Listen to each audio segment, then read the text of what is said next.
Hello everyone, आज हम current affairs की एक और न्यूज़ को कवर करने वाले हैं जो वायरस को लेकर के है।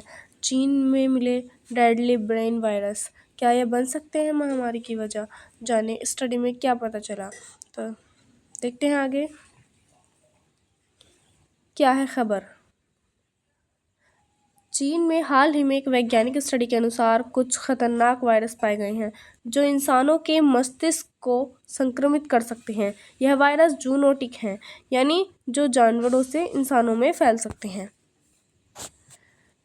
किस स्टडी की बात हो रही है? यह स्टडी चीन के ग्लोबल वायरस सर्विलांस प्रोजेक्ट के तहत की गई है। वैज्ञानिकों ने चीन के यूनान प्रांत में कीड़े मकोड़ों, चमगादड़ों और दूसरे जानवरों में नए वायरस के जीनोमिक नमूने खोजे। इस स्टडी में न्यूरोलॉजिकल मस्तिष्क से जुड़े लक्षणों से जुड़े वायरस भी पाए गए हैं जो इंसानों में खतरनाक बीमारी फैला सकते हैं। किस स्टडी की बात हो रही है ये तो हमने देख लिया।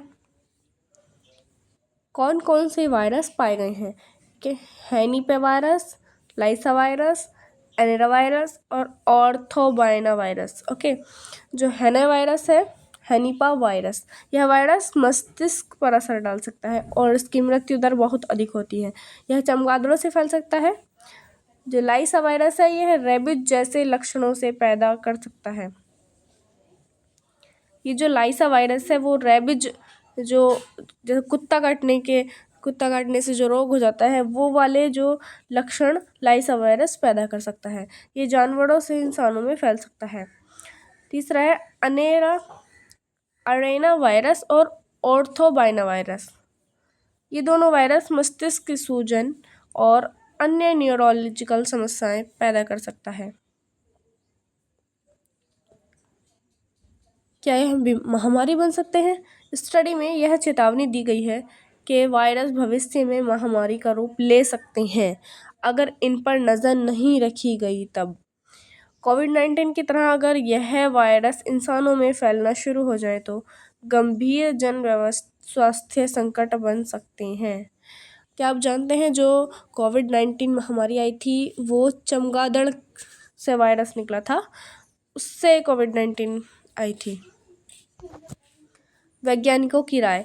वैज्ञानिकों ने कहा है कि इन वायरस का ट्रैकिंग, रिसर्च और वैक्सीन डेवलपमेंट की आवश्यकता है।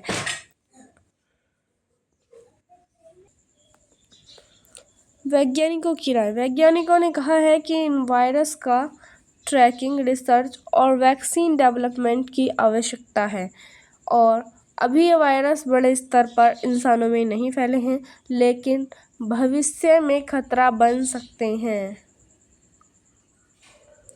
वैश्विक चिंता क्यों? चीन जैसे क्षेत्रों में जहां जानवरों और इंसानों का नज़दीकी संपर्क ज़्यादा होता है वहां से नए वायरस निकलने की आशंका ज़्यादा होती है। इससे वन हेल्थ अप्रोच की ज़रूरत उजागर होती है जिसमें इंसान, जानवर और पर्यावरण तीनों की हेल्थ पर एक साथ ध्यान दिया जाता है। Thank you.